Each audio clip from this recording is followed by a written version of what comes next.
Ohio State's come too far to ease up now. It's time to turn it up and finish the regular season strong.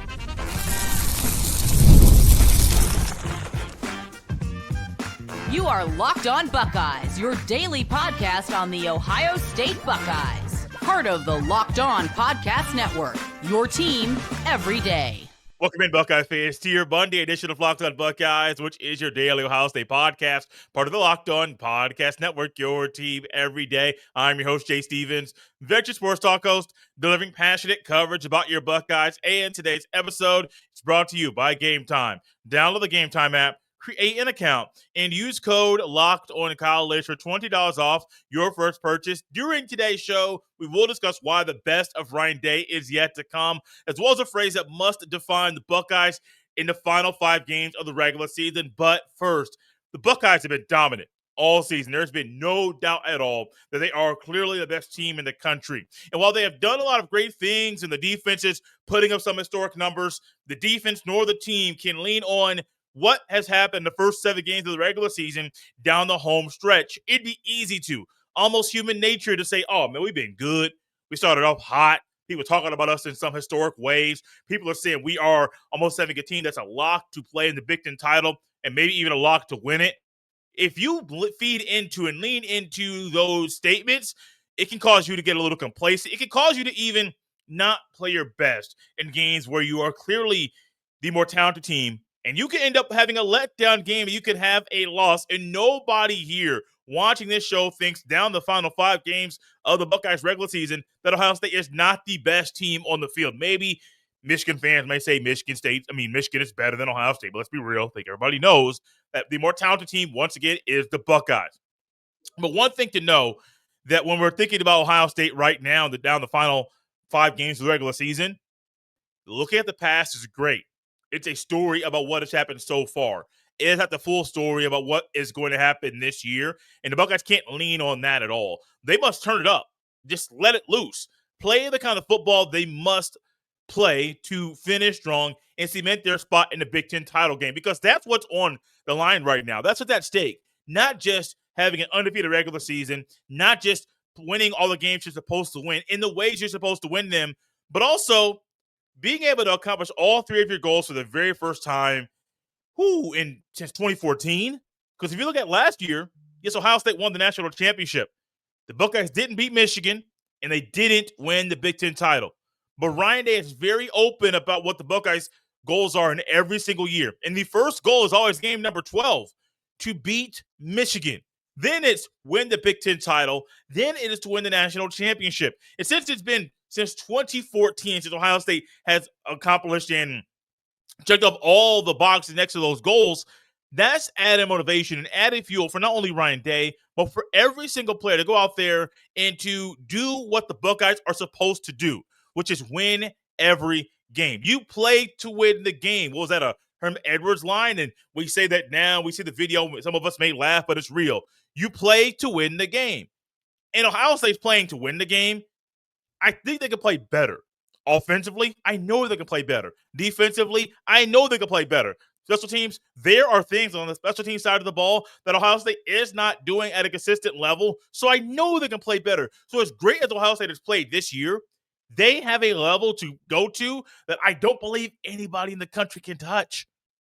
Call me crazy. I believe Ohio State's best is better than anybody else in the country. And we have yet to see that, which is a sign that I think that's what the Buckeyes have done during the off week, even though we don't have a chance to see what's happening in practice. I think that what Ryan Day has done, what he did in the first off week, he's going to do that again during this past off week. And the Buckeyes are going to get back on the field against Penn State and show up and show out and play Buckeye football. Now, one thing I think that the Buckeyes should do moving forward is kind of hone in on what their philosophy and what their identity needs to be offensively. Defensively, we know some things that they are doing, but I think offensively, and this kind of leads into the very next segment, we're going to get that a little bit early. The Buckeyes offensively, their identity right now is kind of leaning on the stars on the outside of Jeremiah Smith and Carnell Tate and on Julian Sand. I don't think down the final 5 games of the regular season, the Buckeyes need to kind of lean into that same philosophy. I believe you can allow those guys to be great while solidifying a very strong run game and making sure you have your top three backs on the field as much as possible, and then letting the chips fall where they may. I don't know. We don't have enough data yet to say that Isaiah West is clearly the better back than James Peoples. Haven't had a large enough sample size to say that. But based off what we got this past game against Wisconsin, I think it's very clear he might have separated himself from James Peoples. Peoples didn't have a carry in that last game, and I don't think that was a fluke. I don't think that was a sign of, well, we're going to let him rest. No, I think it was a sign of maybe the other true freshman running back, well, there's three of them, but the second one that's more of your traditional running back that will fit in at Ohio State, maybe he is better than James Peoples, a second-year running back. Maybe he is, maybe he isn't. But if he is, I think you got to ride with your top two guys, being Bo Jackson, Isaiah West, and Donaldson. Here's the thing, though. Donaldson's experience is very big because there are going to be games where Isaiah West barely touches the field and your top two backs are Bo Jackson and Donaldson. That's great. I would be very, very nervous if Ohio State's top two backs were true freshmen going up against Penn State, going up against Michigan, going up against potentially Indiana in the Big Ten title game. I would be very, very nervous if your top two backs just got on campus. Just my thought. Just something that I think should be something moving forward that everybody should consider is if the top two backs are your youngest backs in the room, or two of the youngest backs in the room, that could be a problem against teams that are veteran teams that are full of leaders that are very, very experienced. That might be a problem.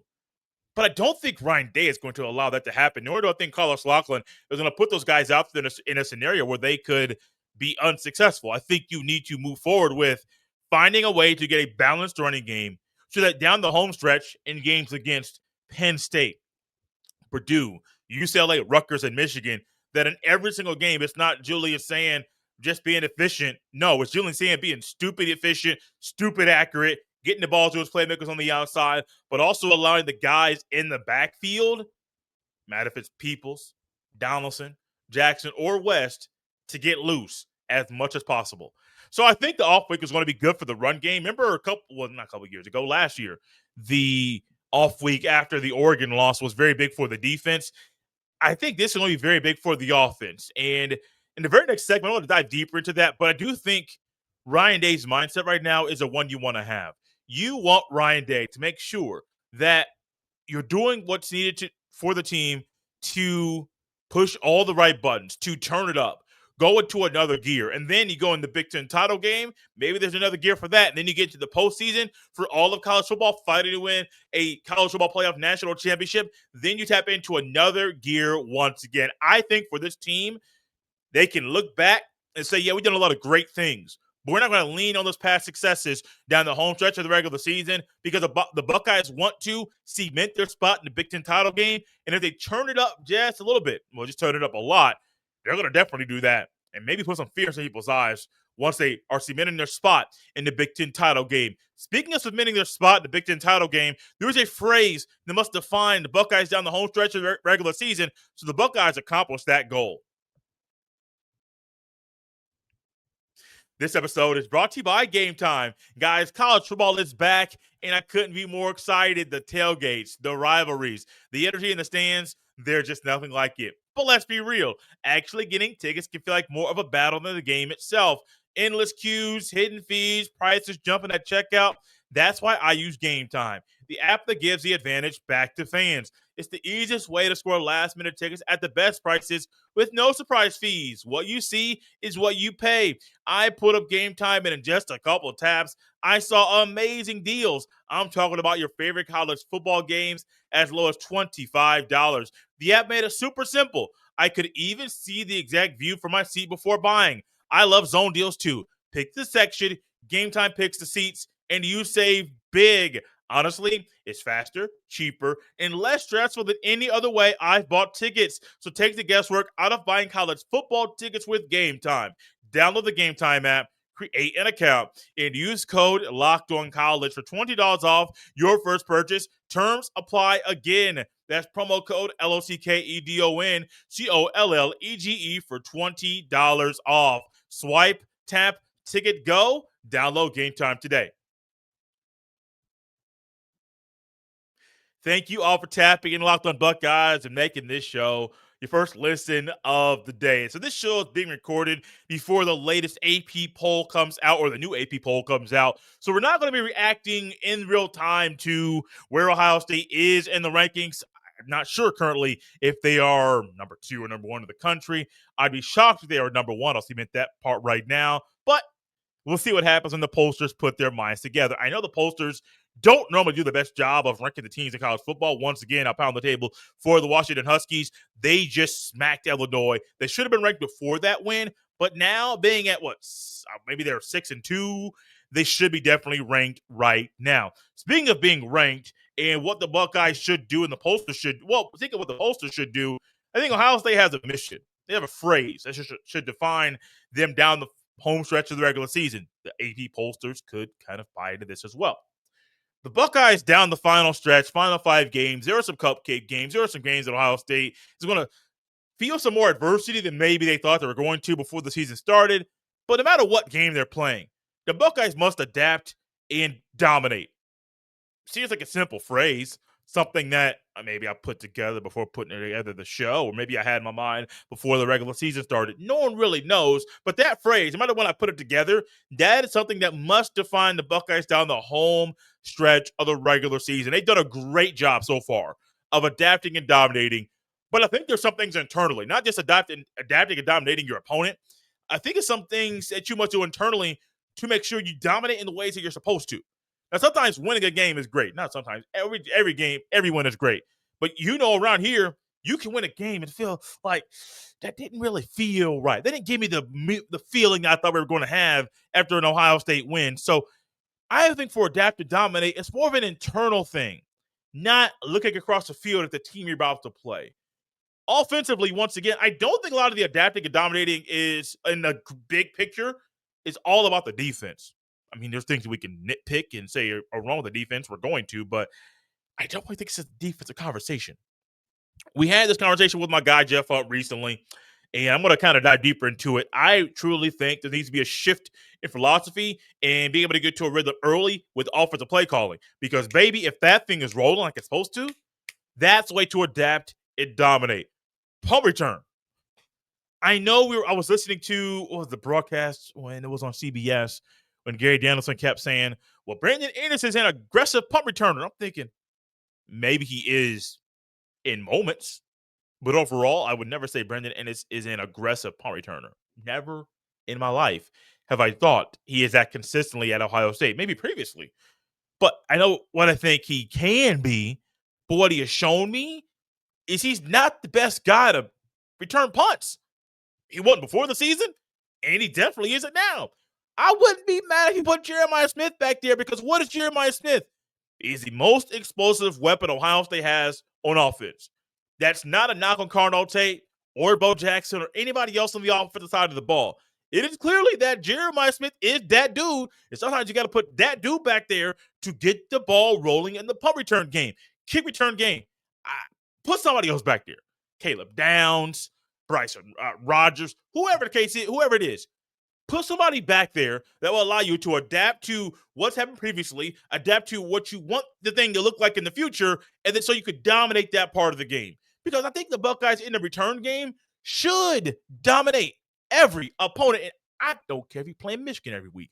Dominate them every single week. I don't care if you're playing Indiana or if you're playing A&M or who you're playing. You're supposed to dominate them every single game. And I think moving forward, there should be a sign that Ohio State is adapting and dominating, or that they're in that right mindset with who they put back to return punts and kickoffs. Maybe you're still a believer in Brandon Ennis. Great. Cool. You can believe in him. I have seen reasons why people should believe in him. I've also seen signs that maybe believing in him is not the best thing to happen because of what's happened on the field.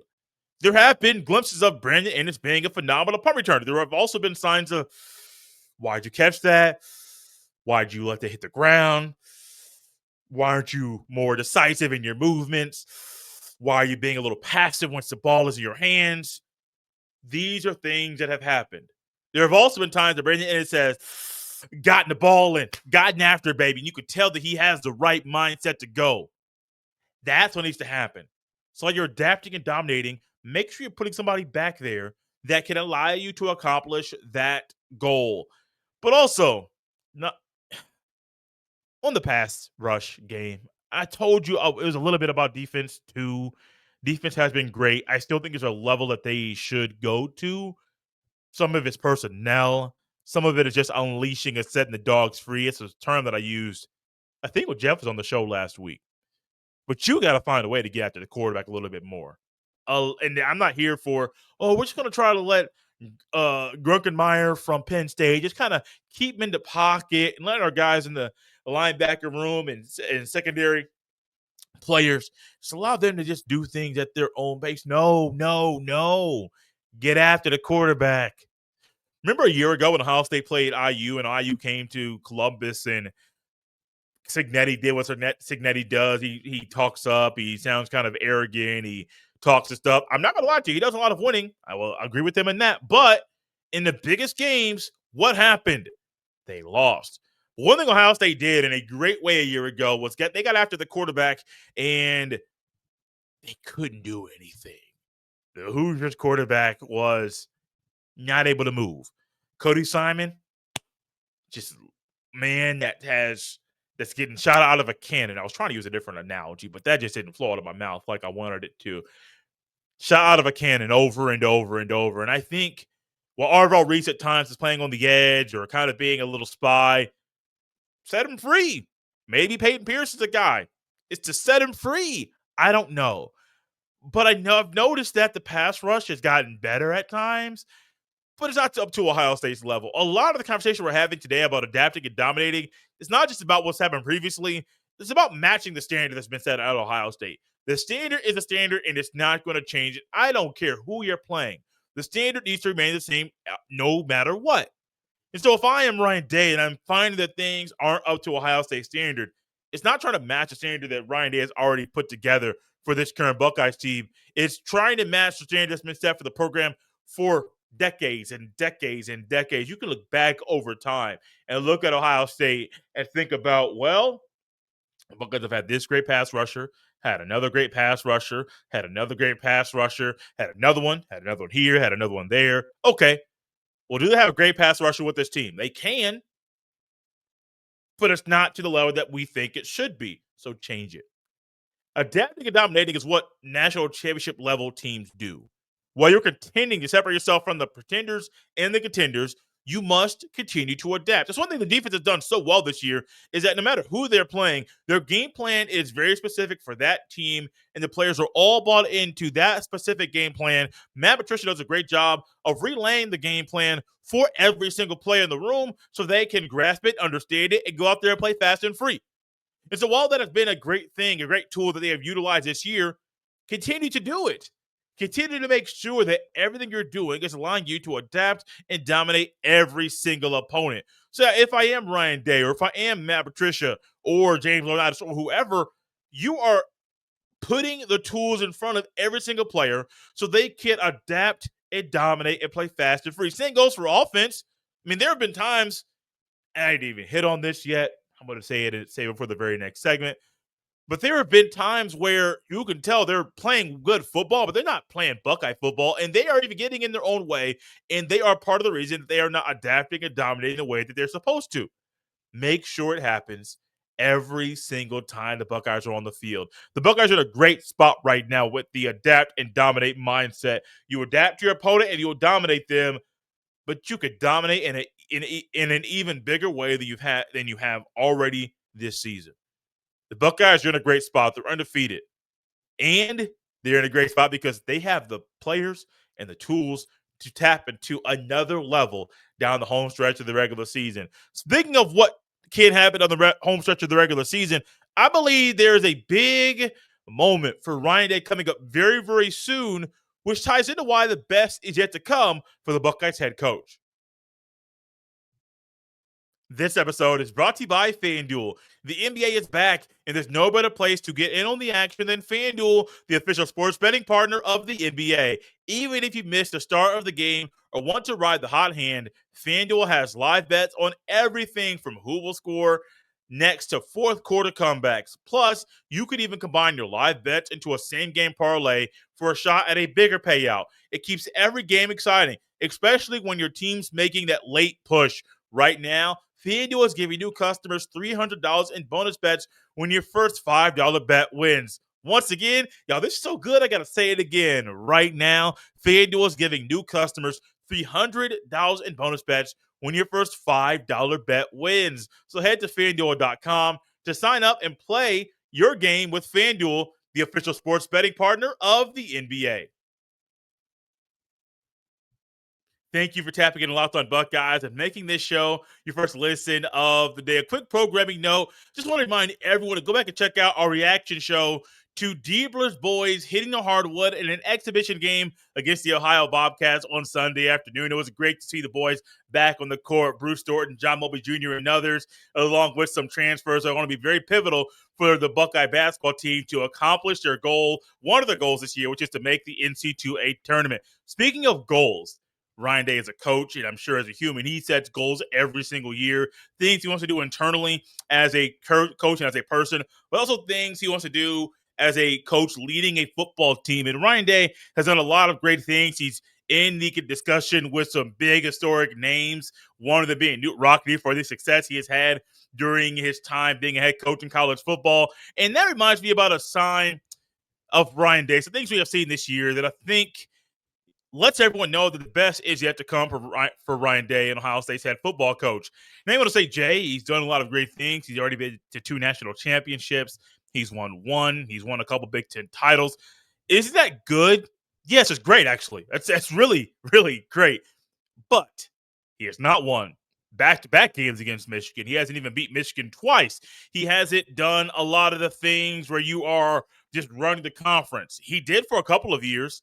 The COVID year was a little wacky, but after that, this conference hasn't been owned by Ohio State. The Buckeyes had the most talent of any team during that time period, but it's clear they have not been the best team during the regular season to lead them to winning the Big Ten title, which adds to why I think, with the best being yet to come for Ryan Day, it all starts now.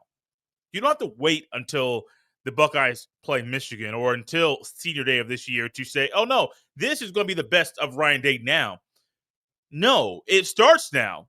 But I believe for the next 5, maybe 10 years, if Ryan Day stays at Ohio State that long, you're going to find Ryan Day being at the top of the sport at a level that I'm not saying it's Nick Saban-esque, but it's going to be a clear-cut, definitive thing where Ryan Day is the best coach in college football.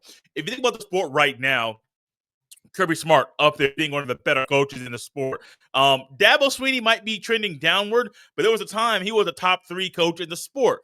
Kurt Cignetti is one of the better coaches in the sport. Dan Lanning also, he's up near the top. Well, all those are guys that are in the discussion with Ryan Day for being the best coach in college football. Kirby Smart has something that no other coach in that, no other coach in that conversation has. Kirby Smart won back-to-back national championships. Dabo's won 2, but he didn't win those bad boys back-to-back.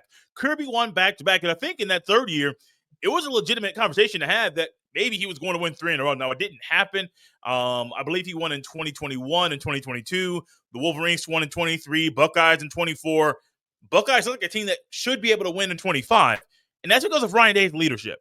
With what Ryan Day has put together with the coaching staff, with the players, with the continuity, with the ability to adapt and dominate throughout the first 7 games of the year, that expectation has already been set for Ryan Day to be able to do that the rest of the season, which leads into why the best being yet to come. There's a lot of coaches that have had great years and have had great starts, even after winning a national championship, and they can't maintain that level.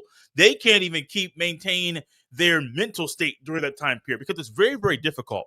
Think about you and your occupation. I don't know who you are or what you do for a living, but one thing we all know with our jobs is we get to a point where, we are able to sustain the success we have. We are able to maybe even raise our level of play just a little bit, but you find yourself hitting a spot where you're like, man, I am at a level that's good. I am comfortable. I don't need to get any better. Then your boss comes to you and your boss has a conversation with you about the desire for you to raise your level of play or to raise your own personal standard. You may want to say, man, I'm comfortable where I am. I'm good. The financials are great. The family is happy. We're able to give the kids what they want. We are good. No, you're good. You're comfortable. But there's another level to reach. And I think for Ryan Day, the only way to reach another level, beat Michigan over and over and over and over and over again, win the Big Ten title, dominate the Big Ten football conference once again, but also not only keeping him at the top as being one of the best in the sport, but win multiple national championships. And to accomplish all of those goals, you have to have the right mindset now.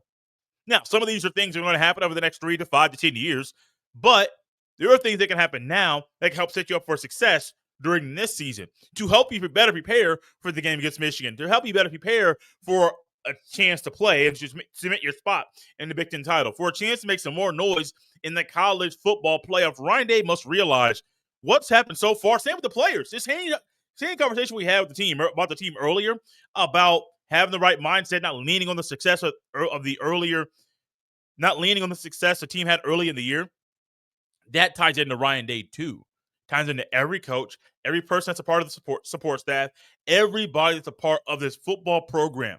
Even Mickey Mariotti, you can't lean on what the team did previously, as he did a great job of getting the team physically and mentally ready for battle this year. You can't lean on that success. You must continue to push harder, to go further, to make sure that everything you're doing every single day, no matter if it's in practice, if it's in the classroom, if it's maybe on a vacation, maybe you go home for a couple of days when you have some time off, whatever the case may be, you are making sure that everything you are doing is setting yourself up for success now. Don't wait a couple of days to set yourself up for success. Do it now. And I think Ryan Day is putting himself in a great spot to do so. There was a time that Ryan Day was I almost say it was a time. I think Ryan Day is still very, very loyal. But sometimes your loyalty can cause you to hold on to some people on your coaching staff or hold on to some people in some certain positions longer than you should. And I think for Ryan Day, in a time period where maybe he thought, yeah, I'm comfortable with this. I'm comfortable with this guy. I know what his moves are going to be. All of a sudden, your comfortability with that person might lead you to having a loss or might allow your defense or even offense to not be the best it can be. And that can be a problem at times. Once you realize you can be loyal, but also being loyal doesn't have to be the end-all be-all and supersede your ability to make the right coaching decisions, you're going to be on the right path for success. Ryan Day bringing in Chip Kelly last year was a great sign of a step in the right direction, not calling offensive plays, allowing him to be a CEO, also bringing in Chip Kelly, a man that was his mentor and a man that he deeply trusts to lead that side of the ball. This year, I think there was some loyalty involved, but also I echo what Ryan Day said, the right path for Brian Hartline to be the offensive coordinator and offensive play caller. It was almost a trajectory that he was on to be at this point in his career. Okay. Have things gone the right way? No. Does that mean Ryan Day can allow Brian Hartline to still call offensive plays? Yeah, absolutely. It means he can, but is that the right move for success? We'll see. And I think that goes into why the best yet to come, because Ryan Day is knowing the right way to approach certain situations and quickly nipping things in the bud. And maybe the whole time it was, let's wait and see how the first 7 games of the season go, hit that off week, and then evaluate how the first 7 games have gone and project where we're going to go in the future. And if that's the case, I do think there's a projection that with the best being yet to come, maybe Ryan Day becomes one of the first coaches in a while to win a national championship while calling offensive plays. And I think, based off what I've heard, it has not been fact-checked, I think the last head coach to call offensive plays was Jimbo Fisher. And this is something I heard on a show. Has not been fact-checked yet. But if that is true, that's wild. That was in 2013. Nick Saban has won national championships. Dabo Swinney, Urban Meyer. Who else was there? Kirby Smart won a couple. Harbaugh, Day. Think about all those names. Some guys that are great offensive minds. Some guys that are great defensive minds. And what you're finding is they had to hand that over to somebody else to win a natty. Is that something Ryan Day has to do right now? Was to keep riding with Hartline calling plays? We'll see. We'll see. I don't know what's to come for the future with Hartline and with the offense. I do know there is a spot for them to be better in numerous ways. I think Ryan Day finding a way to continue this path of his evolution as a coach in the latter part of the regular season is going to show up in a big way. And as it shows up, we're going to find out exactly not only what Ryan Day is made of, but what the Buckeyes are made of. Thank you for making Locked On Buckeyes your first listen today. For your second listen, check out Locked On Big Ten. Craig Sheeman breaks down the most exciting conference in college sports, from the rivalries to the championship and every game in between. Find Locked On Big Ten on YouTube as well as Locked On Buckeyes as well, or wherever you listen to podcasts. Part of the Locked On Podcast Network, your team every day. You can follow me on any social media platform at jstevens07. Send every email to jstevens317@gmail.com. This has been Locked On Buckeyes on a Monday. We'll see you next time.